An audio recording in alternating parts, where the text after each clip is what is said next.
I was in the midst of like preparing for preparing for the day and getting myself together because I had to take like a hiatus from the world because there's too much going on. And in my journey of learning how to unmask in an inaccessible society, as I'm navigating as a neurodivergent Black woman living in the United States of America. So it dawned on me of like the transformation that I've been going through for these 2 past years that I have been living on my own.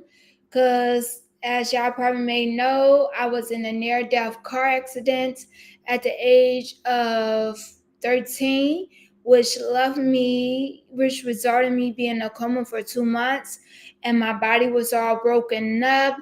And it was like literally like I was like a newborn baby again. Like, so even though I was born in 91, I'm a 90s baby and I'm 32, but it do seems like I'm the age of, I will be 19 on November 18th, 2023, because November 18th will be the 19th anniversary of my car accident.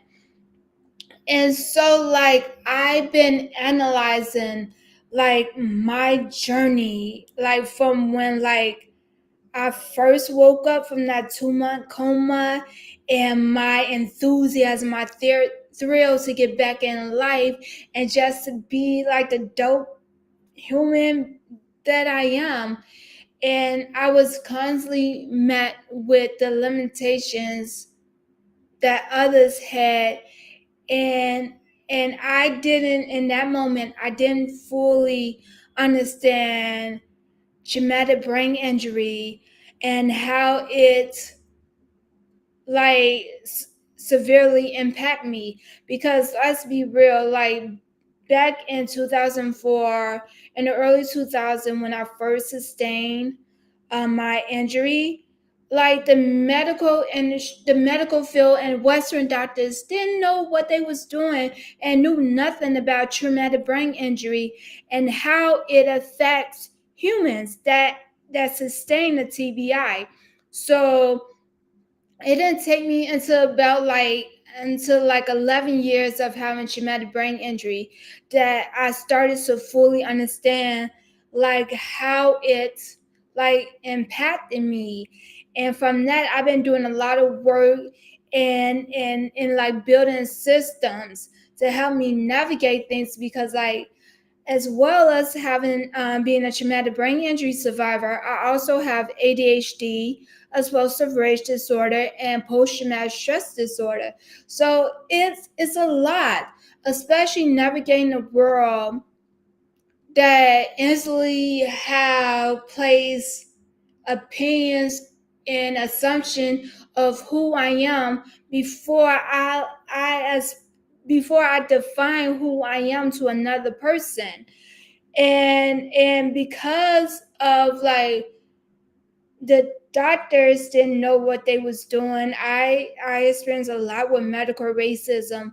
My mom did the best she could with the little information she had, and with family members who absolutely knew nothing, who only could be a resource to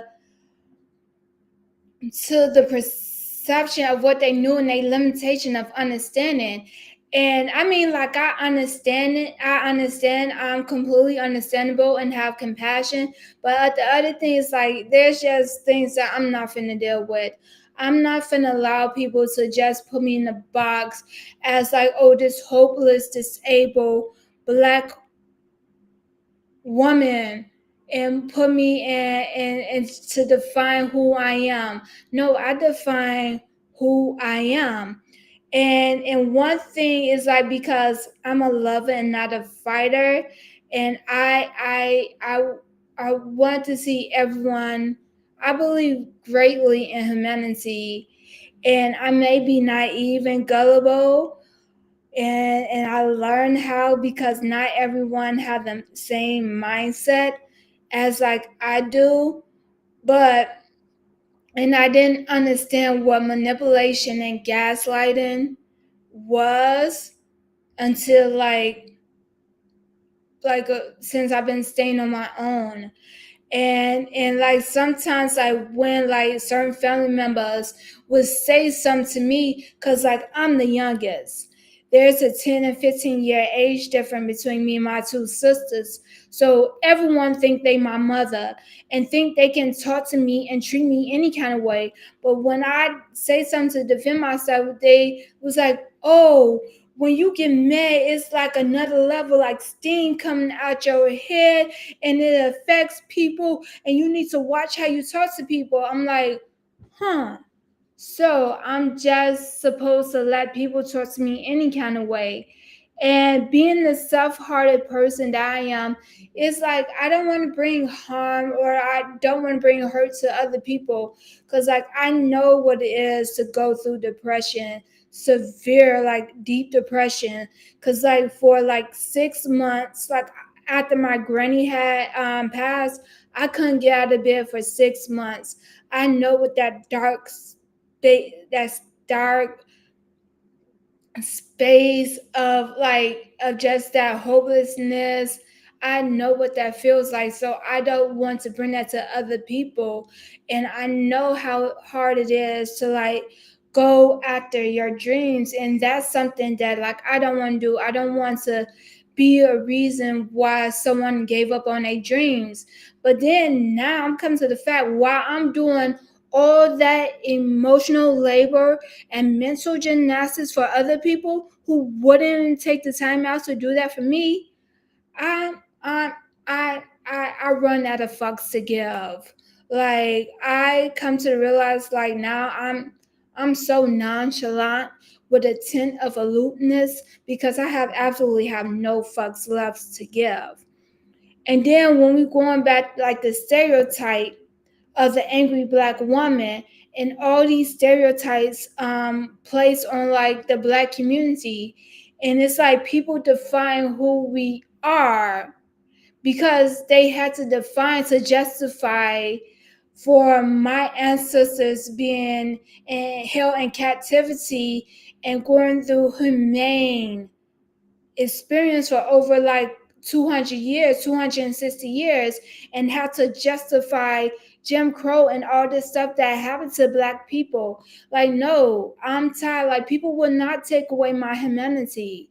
Like, and I've been noticing as I've been working on unmasking, because like it's my thing. I try to stay to myself because I don't have time for humans, but I've been trying my best to give humans a chance. And it's like, oh, because like I have a memory like an elephant. I don't forget nothing. And there's a reason why I don't say nothing, because I remember how I used to be and how far I have come. So, and it's just like, and then there is time when I defend myself, and I stand fully in my power. Then people like, oh, I'm intimidated, oh, I'm angry, I'm being the angry black woman. But you wouldn't say that to a man, to a white woman or Latina. You would say that's passion. But with me, I'm got to be labeled as the angry black woman so you can do this gaslight and manipulation to take power away from me. I had it. And just because I don't say nothing, I see everything. I'm very aware. And again, I have a memory like an elephant, because like I learned, it took me a long time to get here. And instead of me exerting that energy and defend myself and seeking validation from people who don't give a f about me, who don't care to understand me, no, I'm going to take the energy that you're using and using your energy against you to work for my benefits, to help me to achieve my goals. It took me a long time to fully like understand this, but it is what it is in that order.